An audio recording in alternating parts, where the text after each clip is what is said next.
Райымат Райымовго карата козголгон кылмыш иши кыскартылып, ал абактан бошотулду. Экс атка минер 20 миллион сомго бааланган батирин мамлекетке өткөрүп берди. Кайрадан митинг. Бүгүн Бишкекте 2 нааразычылык акциясы өтүп, бир тарап ички иштер министринин отставкага кетишин талап кылса, экинчи жак буга каршы чыгып, ортодо кайым айтышуу болду. Чүйдө насыясын төлөй албагандар айыл өкмөттүн имаратын басып алышып, өздөрүн өрттөйбүз деп коркутушту. 2 аялды премьер-министр кабыл алды.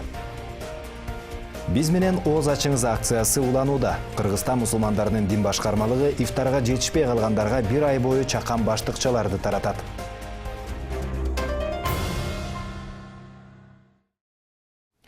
Саламатсыздарбы? НТС телеканалында жаңылыктардын толукталган чыгарылышы, студияда Мирзат Муканов кызмат кылам. Президент Садыр Жапаров бүгүн жугуштуу оорулар клиникалык ооруканасына барып, кызыл зонага кирип, коронавирустан дарыланып жаткандардан кабар алды. Стационардын башкы дарыгери Гүлжигит Алиев берген маалымат боюнча учурда 354 бейтап бар. Алардын 14-ü өтө оор абалда экен. Ал медициналык мекеменин иши бейтаптарды дарылоо жана медициналык жардам көрсөтүүнүн сапаты жөнүндө айтып берди. Андан соң саламаттыкты сактоо жана социалдык өнүктүрүү министри Алымкадыр Бейшеналиев коронавирустун болжолдуу 3-чү толкунуна көрүлүп жаткан даярдык тууралуу маалымат берди. Атка минер өлкөнүн бардык медициналык мекемелеринде дары-дармектердин жетиштүү кору бар экендигин белгиледи. Мындан сырткары бөлүнгөн 200 миллион сом дары-дармектерди жана жеке коргонуу каражаттарын сатып алууга жумшалат. Кызыл зонадан чыккандан кийин мамлекет башчы медиктер менен баарлашып, алардын көйгөйлөрүн укту. Учурда айрым категориядагы дарыгерлердин эмгек акыларын көтөрүү пландаштырылып жатканын баса белгиледи. Президент Садыр Жапаров мамлекет тарабынан ак халатчандардын иштөө шарттарын акырындап жакшыртууга болгон күч-аракеттер улантылат деп ишендирди. Ак кара болгондор баары болдук да, бул эми состояние менен. Бүгүн ошого кошуп жакшы болуп бараткандары. Бул наоборот келген эмес. Бул мына да байке жатат, мунун да өкөсү мерек. Эмне жакшыбы? Жакшыраак болуп баратат. Ак болгон бүттөлө.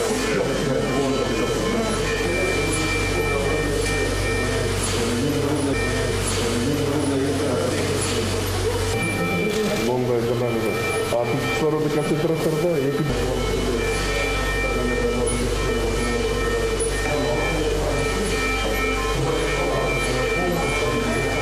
баалайбыз. Албетте баягы көмүр сыртында калтырбайбыз. Колдон келген аракетти жасап атабыз, көрүп атасыздар мынакей. Эмгек акыларыңарды көтөргөнгө аракет кылдык баарын. Дагы кылабыз күзгө барып, Кудай буйрса. Кичине бюджетибизди толтуруп алсак көтөрүп беребиз. бизге биринчиден келип, биздин сөзүбүздү угуп, биздин больницаларды көрүп, кеткенибизде биз үчүн бул чоң эле поддержка болот. Президент биринчи бизге келип деп, биз да сыймыктанып, мы тоже постараемся жакшы иштеп, чтобы не подвести правительство, Минздрав, народ не подвести, самое главное. Андан соң мамлекет башчы коронавирустун болжолдуу 3-чү толкунуна карата Бишкек шаарындагы жана чүйдөгү медициналык мекемелердин даярдыгын текшерип чыкты. Президент Садыр Жапаров улуттук госпиталь менен Токмоктогу аймактык ооруканасына барып, ак халатчандардын иштөө шарты менен таанышып, дары-дармек жана жабдыктар менен канчалык деңгээлде камсыздалганын көрүп чыкты. Азыркы тапта улуттук госпитальда коронавирустан жабыркаган 84 бейтап дарыланып жатыптыр. Мекеме жетекчиси медициналык жабдык жана препараттар боюнча жетишсиздик сыяктуу маселелер жок деп ишендирип кетти. Өлкө башчысы улуттук госпиталдын жандандыруу бөлүмүндөгү кызыл зонага кирип бейтаптардан кабар алды. Ал эми Токмок аймактык ооруканасында учурда дарыланып жаткан 147 адам бар. Президент Садыр Жапаров илдетке чалдыккандар менен баарлашкандан кийин 2 оорукананын медицина кызматкерлери менен жолугушуп, пандемия менен күрөшүп жаткандар үчүн ыраазычылыгын билдирди. Дагы бир көйгөйлүү маселе бул ипотека. Ипотеканы ушу жаш кадрларга көпчүлүк керек болсо көпчүлүк иштеп 30-40 жыл иштегендердин үйү жоктур бар. Ошо ипотеканы ушу медиктерге атайын бир банк ачыппы, мындай проценти болсо дагы аз кылып, ана жылын көбүрөөк кылып, ошол жагын чечип берсеңиздер. Бүгүнкү күндө мен келип эле ошо ипотека, анан кредит, 5% кредит берүү боюнча дыйкандарга, малый и средний бизнеске, анан бүт ушул медицина кызматкерлерине, мугалимдерге, гос жумушта иштегендерге ипотеканы кандай берсек болот деген план менен иштедик. ГИК бүгүн ошо банковский система кылып алган экен мурдатан бери. Государственный ипотечный компания деген бар да ошо квартира бере турган. Биз аны азыр андан чыгарып, өзүнчө башкача иштөө тартибин түзүп атабыз. Бардыгыңыздарды камсыз кылганга болгон аракетти жумшайбыз. Мамлекет бул боюнча жардам беребиз. Ал арада акыркы бир суткада 6 адам коронавирустан көз жумду. Анын 4-өө Бишкектен каза тапса, 2-өө Чүй областынын тургундары. Буга чейин мындай көрсөткүч 12 апрелде катталган. Ошол эле убакта оору жугузуп алгандардын тизмеси узарууда. Бүгүн дагы 305 адамдан коронавирус табылды. Бул акыркы 4 айда катталган учурлардын эң көбү болду. COVID-19 вирусуна чалдыккандар боюнча Бишкек шаары алдыда. Бир күндүн ичинде Ордо каланын 186 тургуну инфекцияга кабылса, Чүй областында бул көрсөткүч 89га жеткен. Өлкөдө вирус жуктургандардын жалпы саны пандемия башталгандан бери 91 миңден ашты. Азыркы тапта Кыргызстанда коронавируска каршы вакцинациялоо иштери жүрүп жатат. Бүгүнкү карата ийне алгандардын саны 5 миңден ашты. Бир сутка ичинде 1,5 миңге жакын киши эмделди. Бул тууралуу Саламаттыкты сактоо жана социалдык өнүктүрүү министрлигинен билдиришти. Вакцинаны алгандардын саны боюнча Ош областы алдыда. Ал жакта эмдөөдөн өткөндөр 2144кө жеткен. Бишкекте 3 мектеп карантинге жабылды. Бул тууралуу Бишкек шаардык мэриясынан кабарлашты. Билим берүү мекемелеринде башталгыч класстардын 5-9, 11 класстардын балдар кыздар окуп жаткан. Кечээ Ош шаарында эже иниден коронавирус белгилери табылгандыктан 2 мектеп 14 күнгө карантинге жабылган. Кала мэриясынын маалыматына караганда онлайн режимге толук өтүү ооруган бала же илдетке чалдыккан мугалим менен болгон байланыштын санына жараша болот. Мектептерди карантинге жабуу чечими эпидемиологдор тарабынан кабыл алынат.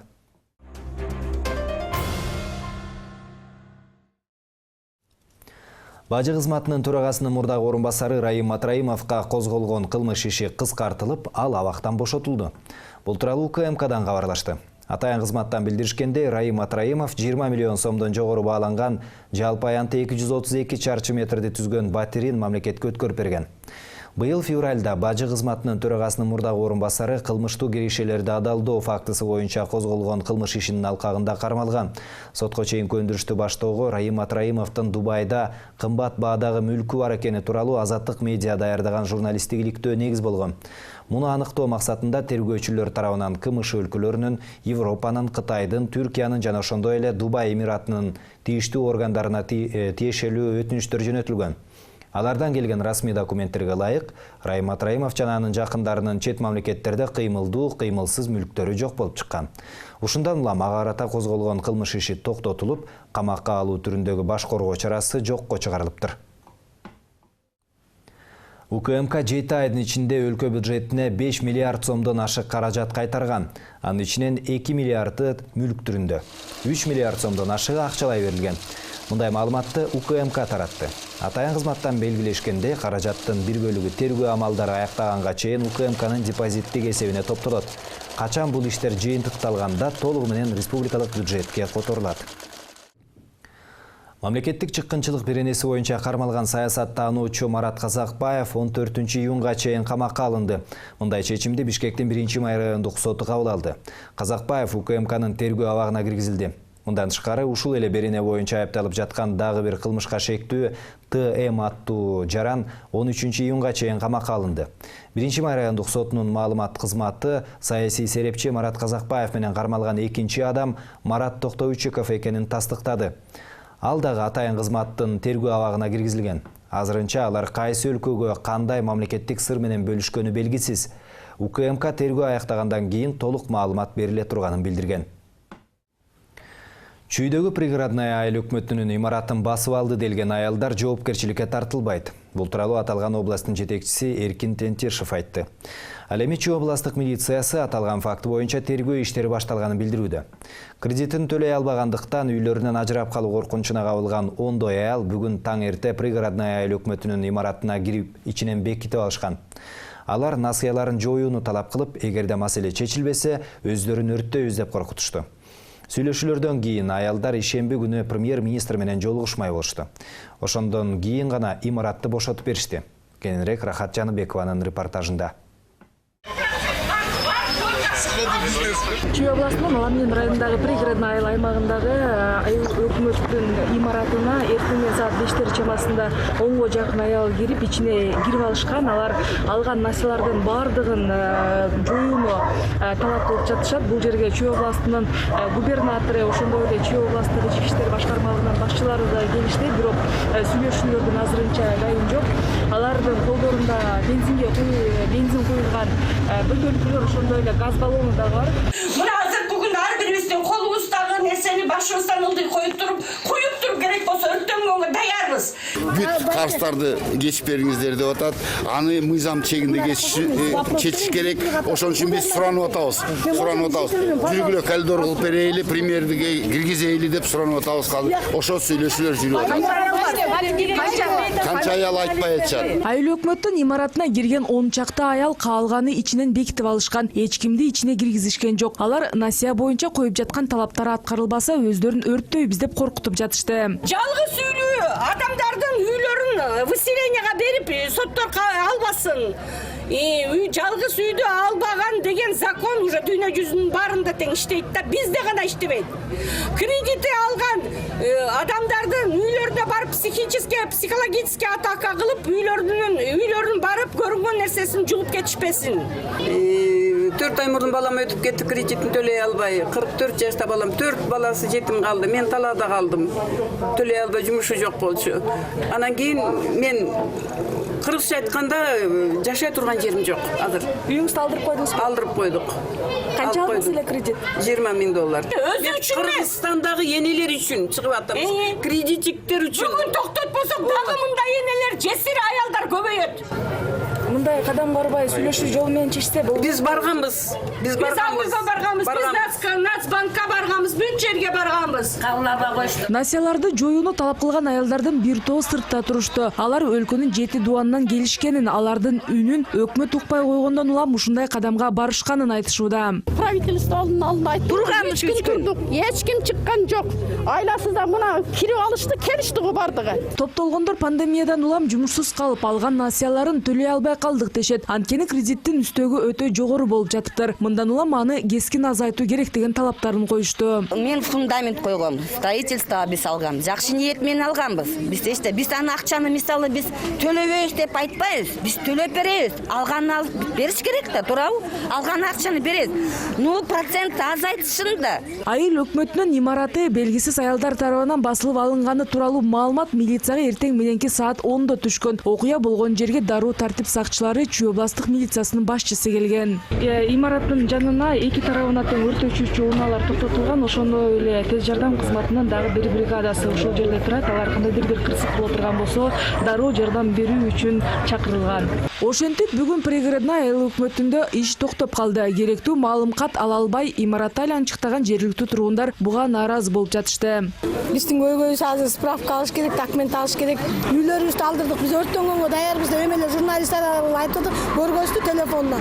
Бензин, газ бастын баарын коюп алып, эси бул жер жарылып өрттөнүп кете турган болсо, биздин документтерибизди өкмөт, билесиңер, өкмөт кандай документтер өтөтөт.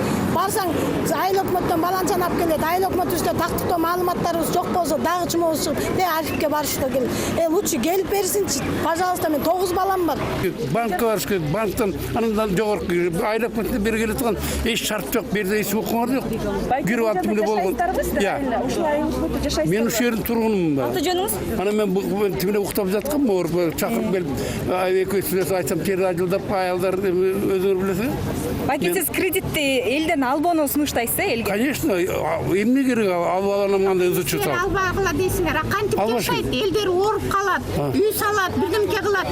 Басып алынган айыл өкмөттө 21 кызматкер иштейт экен. Айрымдары үйлөрүнө кетишсе, кээбири имарат бошосо ишке киришебиз деп күтүп турушту. Мы не знаем, мы поздно пришли. Пришли же, тут все закрыто было. Айыл өкмөт башчысынын айтымында, имаратты басып алгандар жергиликтүү тургундар эмес, баары башка аймактардан келишкен. Жергиликтүү бийликтин өкүлдөрү имаратка бекинип алган аялдарга ичкенге суу, шамшум эте тургандай татымдарды киргизишкенин билдиришти. Бизде охрана турат, эртең менен ушул охрана пересменка даярданып, эшиктин алдын ачып, даярданып аткан убакта оозунда туруштур. Ошол убакта түртүү эле мындай күч менен кирип кетишкен. Азыркы убакта колдорунда бензинге баклажка бензин куюп алышыптыр. Ошол менен азыр талап коюп. Газ бар беле? Жок, өздөрү алып беришти. баллон, Жок, бүт өздөрү алып беришти. Жерине Улуттук банктын өкүлү да келди. Массалык түрдө кредит маселесин чечиш өтө кыйын.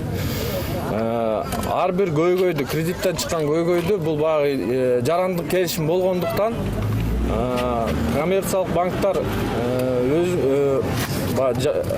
жеке банк болгонуна байланыштуу ар бир маселени банк менен сүйлөшүү жолу менен биз площадка түзүп жардам бергенге деп сүйлөшкөнбүз. Имараттын ичине кирип алышкан аялдар менен сүйлөшүүлөрдү жүргүзүү үчүн вице-премьер-министр Улукбек Кармышаков да жетип келди. Түшкү саат 12-лерде жалгыз өзү имаратка кирип, алардын талаптарын угуп, эки өкүлүн өкмөт башчыга жолуктуруу үчүн алып кетти. Баарыңыздар жакшы билесиздер, мамлекеттик мекемени басып алуу деген статьяга жасап, азыр штурм кылса боло берет эле. Бирок ошого биздин өкмөттүн премьер-министрибиз дагы жетекчилер барып, ошол сүйлөшүү жолу менен маселени чечип келгиле деди. Маселе бул жерде карыздар, бул жерде жанакы физический лицо, частный жеке адамдардан да алган карыздар, аны деген мамлекет чечпейт. Аны укук коргоо органдары өзү менен иши боюнча алектенишет. Банктар боюнча карыздар, баягы баарыбыз эле кредит алып алгандарбыз да. Алар боюнча мамлекет бир күндө эле анын баарын кечкенге мүмкүнчүлүгү да жок, укугу да жок. Себеби 25 банктын 23-ü бул частный жеке банктар. Өкмөт башчыга жолугуп келишкенден кийин бензин чачып өрттөнөбүз деген аялдар сыртка чыгышты. Саат 3-тө гана имарат толук бошотулду. Переживать эткениңерге мен кечирим сурайм. Кечирип коюңуздар, рахмат. Кандай шартта? Марипов биринчи ошо суббота күнү Кудайым буюрса, саат 10-до ошол керектүү адамдарды чок аткарбай койсом, мына кылганыбызды көрдүңөр, аман болсок дагы бир нерсени ойлоп табабыз. Эми захват здания болот, мамлекеттик ишкана болот. Бул кандай булар жоопко тартылбайбы, эмне болот? Жок, азыр жоопко тартылбайт. Только Марипов менен жолугушуу болот. Суббота күнү саат 10-до. Ошо жолугушуудан кийин бүт маселелер чечилет. Көйгөйлүү маселелер көп. А вы не боитесь, что произойдут прецеденты и другие также пойдут, если их не привлекут к ответственности за захват государственного здания? Так вы хотите, чтобы мы арестовали их? Нет. Не хотим, мы спрашиваем, что вы будете делать дальше, если такие женщины снова придут захватить другое здание? Дальше. Я всего лишь губернатор. Есть президент, есть премьер-министр. Премьер-министр лично сам проводил с ними беседу, поэтому, наверное, он нам сейчас скажет, нам, что нужно делать дальше. Так вот, да, и также Рахат Жанубекова, Диас Сакимбаев, НТС. Элдин көбүнүн көңүлү айыл өкмөттүн имаратына камалып алган аялдарга бурулуп турган чакта Ички иштер министрлигинин алдында 2 митинг уюштурулду. Айзада Канатбекованын өлүмү боюнча жарандык коом жана бейөкмөт уюмдарынын өкүлдөрү уюштурган акция үзгүлтүккө учурады. Чогулуш башталайын деп калганда ички иштер органдарынын ардагерлери келип, митингдин катышуучулары менен кайым айтышуулар болду. Кийин ал жерге жалаң эркектерден турган топ ар кандай чакырыктар менен келишип, зомбулукту токтотууну талап кылгандарды министрликтин алдынан сүрүп чыгарды. Бейөкмөт уюмдарына каршы болгондордун митинги өкмөт үйүнүн алдында уланды. Теманы Дүйшөн Шаршембеков улантат. 27 жаштагы Айзада Канатбекованы уурдап кетип, муунтуп өлтүргөн Замирбек Теңизбаевка байланышкан жаңы жагдайлар чыга баштады. Теңизбаевден жабыркаган Айгүл аттуу кыз Азаттык менен байланышып, окуяны төкпөй чачпай айтып берген. Ал 2019-жылы Бишкектин Көкжар конушунда жашаган курбусунукуна конокко барганда, досу менен сүйлөшүп жүргөн Замирбек мас абалында каалаганы талкалап кирип, ага күч колдонуп муунтканын айткан. Өлтүрөм сени, кебетең жакпайт, 5-кабаттан ыргытып жиберем деп балконго алып чыгып коркутту. Курбум эч нерсе сезбей уктап калган. Замирбек анын сиңдисине да асылып, аны да коркута баштады. Бул эч нерсени түшүнбөйт экен, оорулуу экен деп өзүнчө жыйынтык чыгарып, алдап соолаганга аракет кылдым. Жакшынакай бала экенсиң, эмнеге минтип жатасың, кайсы жактан болосуң, алайдан болсоң жердеш турбайбызбы деп алдап аны тиги курбумдун жанына жаткырып койгом. Аны менен 2 сааттай кармаштык. Айгүлдүн курбусу дагы Замирбек Теңизбаевден кордук көрүп 3 жолу зордукталыптыр. Айзаданын окуясынан кийин шектүүнүн сүрөтү интернетке жайгаштырылган соң, Москвада иштеп жүргөн Айгүл 2 жыл мурдагы окуяны эстеп, айтып берүүнү туура көргөн. Ал 2019-жылы Теңизбаев муунтуп өлтүрүүгө аракет кылган деп Октябрь райондук ички иштер башкармалыгына арыз жазыптыр. Бирок тергөөчүлөр аны карабай коюшкан. Тескерисинче буга өзүң себепкерсиң деп шылдыңдашкан. Ушундан кийин ал Москвага кетип калган. Кийин курбусу турмушка чыгып жаткандыктан ишти жаптыруу үчүн Айгүл Айгүлдүн атынан тосма арыз жазып бериптир. Ошону менен иш токтотулган. В ходе расследования граждан. Бул факт Октябрь райондук ички иштер башкармалыгынын каттоосуна алынып, токмоктоо беренеси менен сотко чейинки өндүрүшкө алынган. Тергөө иштеринин жүрүшүндө арызданган жаран сотко чейинки өндүрүштү токтотуу өтүнүчү менен тосма арыз жазып кайрылган. Ушуга байланыштуу сотко чейинки өндүрүш токтотулган. Айзаданын өлүмү көп кыңыр иштердин бетин аччудай болуп калды. Андыктан маселени тереңирээк карап, мындай окуялар кайталанбашы үчүн азыртадан чара көрүү керек дешет жарандык коомдун өкүлдөрү. Бүгүн алар кайрадан Ички иштер министрлигинин алдына экинчи жолу митинг өткөрүүгө аракет кылышты.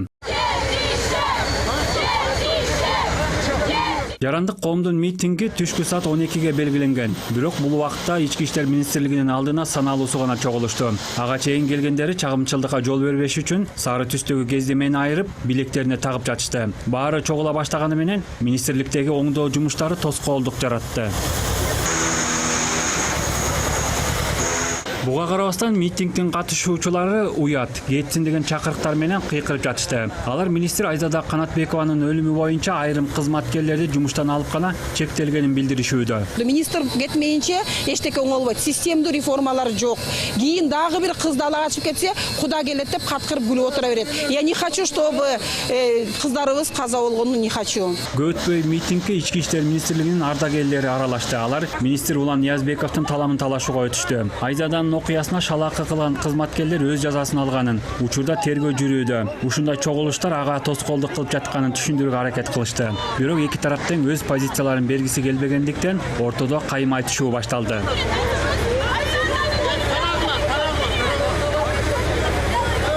Эки тарап талашып тартышып жаткан учурда Фрунзе көчөсүнүн батыш тарабынан жүздө эркектин тобу пайда болду. Алар бейөкмөт уюмдардын өлкөдөн чыгып кетсин деген чакырыктар менен келишти. Жол боюндагы чакан бакчада өз талаптарын айтып, ал тургай бейөкмөт уюмдардын мүчөлөрүнүн сүрөттөрү түшүрүлгөн баракчаларды да өрттөштү. Ал эми милиция кызматкерлери топтун алдын тороп, министрликтин алдына өткөрбөгөнгө аракет кылышты. Бирок ага карабастан жолдон өтүп келип, биринчи митингдин катышуучуларын ИИМдин алдынан сүрүп чыгарышты.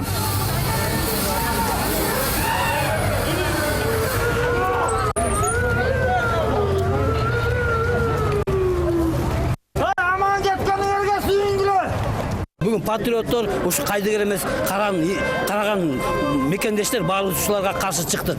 Булар бизге мамлекетке тынчтык керек. Булар чыгып алып биздин мамлекеттин ичиндеги саясатка аралашпаш керек. Мамлекеттин тынчтыгына коркунуч туудурбаш керек.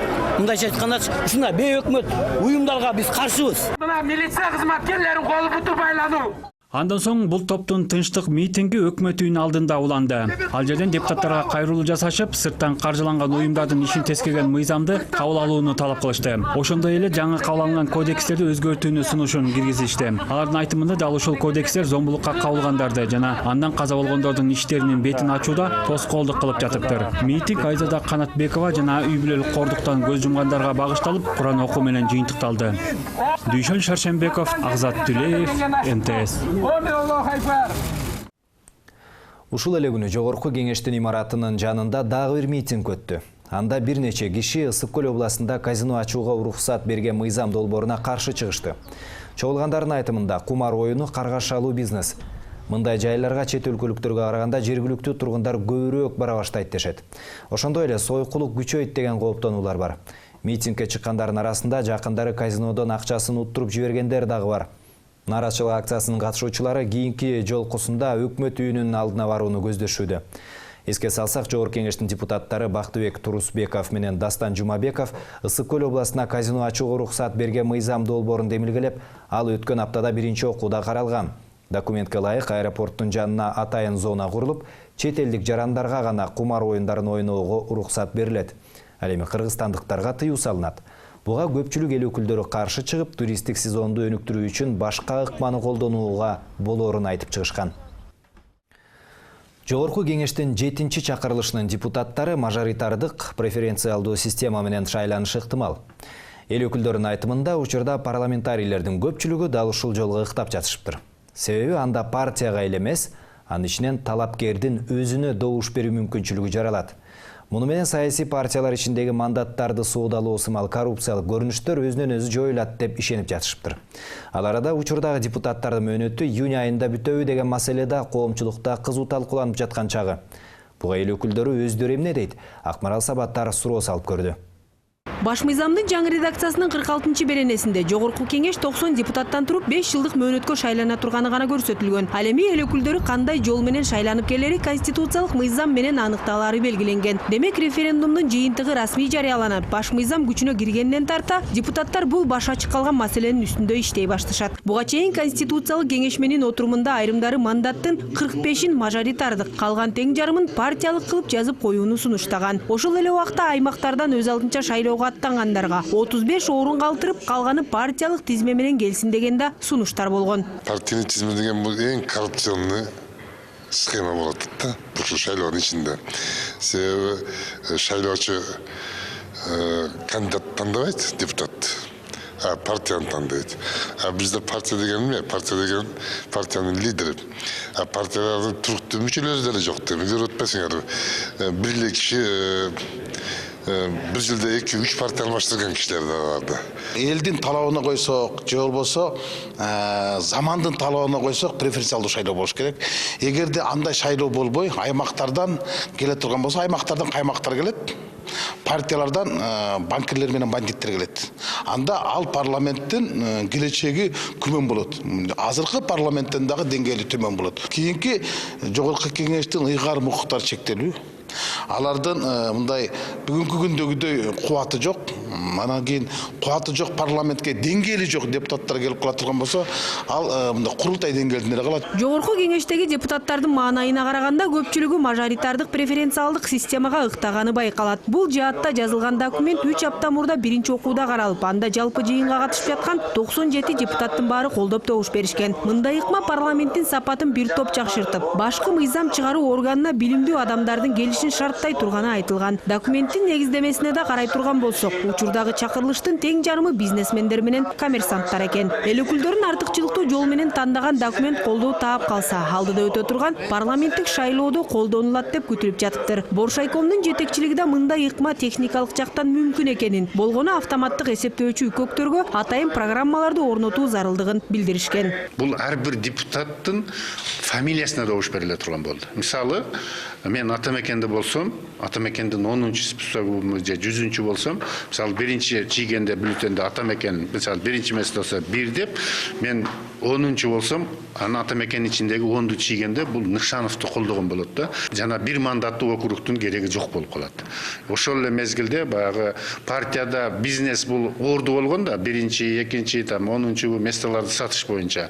Анда 93 турсаң дагы, биринчи турсаң дагы айырмасы болбойт. Себеби эл колдоп добуш бермейинче сенин маселең чечилбейт. Ошол эле учурда 6-чы чакырылыштын иштөө мөөнөтү да бир топ суроону жаратып турган чагы. Себеби былтыр октябрь окуяларынан кийин бул жаатта талаш тартыштар кызуу жүрдү. Буга баш мыйзамда бир чакырылыштын иштөө убактысы 5 жыл деп көрсөтүлгөнү негиз болгон. Акыры конституциялык мыйзамга такап отуруп, алардын мөөнөтү быйыл июнга чейин экени белгиленген. Бирок ошол убакта жай айларына чейин кайра парламенттик шайлоо өтүп калат деген план айтылып жаткан. Бирок анын күзгө жылып кетиши менен бул маселе кайра күндемине келип турган чагы. Конституциялык мыйзамда бул конституциядан кийин конституциялык мыйзам эң жогорку күчкө ээ.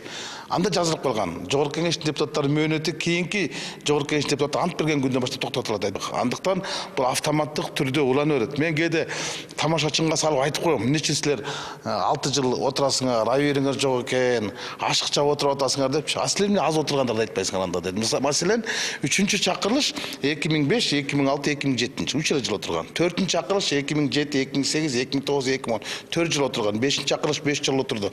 6-чы чакырылыш 6 жыл отурушубуз керек экен. Ушул өңүттөн алып караганда мен тамашачынга салып айтып кое берем.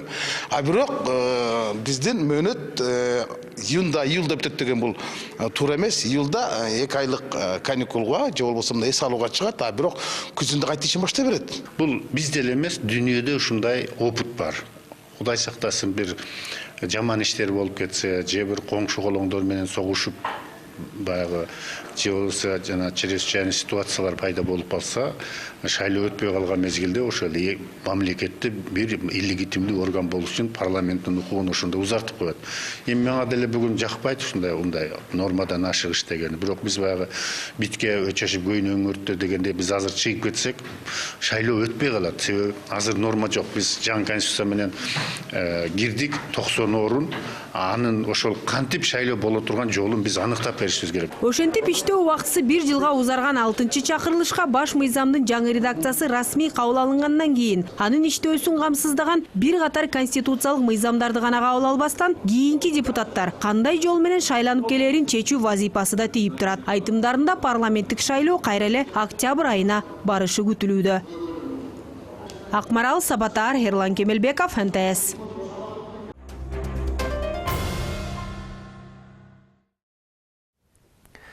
Бишкекте биз менен ооз ачыңыз акциясы уланууда. Эми орозо кармагандар жолдо кетип баратып эле ооз ача алышат. Кыргызстан мусулмандар дин башкармалыгы кечээ күндөн баштап 1 айлык акция баштады. Ифтарга жетишпей жаткан айдоочулар жана жүргүнчүлөр үчүн даярдалган азык-түлүк салынган баштыкчалар күн сайын борбордук көчөлөрдө ооз ачарга жакын таратылууда. Кабарчыбыз Дастан Жолдошев дагы ыйык Рамазан айына карата уюштурулган иш-чарага катышып келди. 14 апрель кечки саат 7 Бишкектин борбордук көчөлөрүндө кыймыл жанданып, шаар тургундары жумушунан чыккан маал. Көпчүлүк айдоочулар жана жүргүнчүлөр орозо кармап жаткандыктан ооз ачууга шашылып жолго чыгышкан. Бирок аларга унаа тыгындары тоскоолдук жаратууда. Ифтарга жетишпей жаткандар үчүн Кыргызстандын мусулмандардын дин башкармалыгы шарт түзүп берди. Азык-түлүк салынган чакан баштыкчалар жолдогу жүргүнчүлөргө таратылып, жагымдуу маанай тартууланды. Кечелер баркен орозо кармадыңыздарбы? Алла кабыл болсун, ифтарлык бул. Чоң рахмат, Биз менен ооз ачыңыз деген акция 3 жыл мурда башталган. 2018-2019 жылдары дагы Кыргызстан мусулмандар дин башкармалыгы айдоочу жүргүнчүлөргө азык-түлүк салынган баштыкчаларды тараткан. Былтыр бул акция карантинге байланыштуу болбой калган. Быйыл ишти кайрадан колго алган муфтият курма, суу, алма жана башка азыктар салынган 150 баштыкчаны күн сайын таратууда. Ошондой эле эми бул акция жума күнү дагы уланып, анда 1000 баштыкча таратылат. Орозоңуздар кабыл болсун. Это ифтар. С Рамазан. С Рамазан. С праздником вас. Так, откройте. С месяцем Рамазан. Все, берейин. Кабыл болсун, орозоңуздар кабыл болсун. Негизи акциянын максаты ошол ифтарлыкка ооз ачууга жетпей бараткан айдоочуларга, жүргүнчүлөргө мына өзүңүздөр көргөндөй ошондой эле биздин шаар тургундарына майрамдык маанай тартуулоо болуп эсептелинет. Азыр ооз ачууга саналуу гана мүнөттөр калды. Ошонун үстүнө дагы мынакей ифтарга жетишпей аткан айдоочуларды көргө, жүргүнчүлөрдү дагы биз азыр дагы улантабыз. Биз өзүбүз дагы пробкада калып, жол тыгындарында калып, өзүбүз дагы көп болдук. Жолдон ооз ачкан убактыбыз болду да. Ошон үчүн ушул акцияны уюштурганга туура келди. Ошондой эле айдоочулардан сырткары коомдук унаадагы жүргүнчүлөр дагы унутта калган жок. Маршруттук такси менен бара жатып, бирок жолдо унаа тыгындары жаралгандыктан ооз ачууга жетишпей жаткан жүргүнчүлөргө дагы жагымдуу маанай тартууланды. Секунды. Ар жакка берип коюңуздар. Все. Макул, рахмат. Кыргызстан мусулмандар дин башкармалыгынын бул акциясы кечээ күнү башталган. Эми мындай азык-түлүк салынган баштыкчаларды жолдон ары бери өткөн айдоочуларга жана жүргүнчүлөргө таратышат. Бул акция орозо айына чейин уланат. Орозоңуз кабыл болсун. Рахмат, Алла разы болсун. Дастан Жолдошев, Агзат Түлеев, НТС. Бул күн мына ушундай окуялар менен коштолду. Ушул жана башка маалыматтар НТС Чекит KG сайтына, ошондой эле НТСтин соц тармактардагы расмий баракчаларына дагы жарыяланат. Кайрадан аманчылыкта көрүшөлү.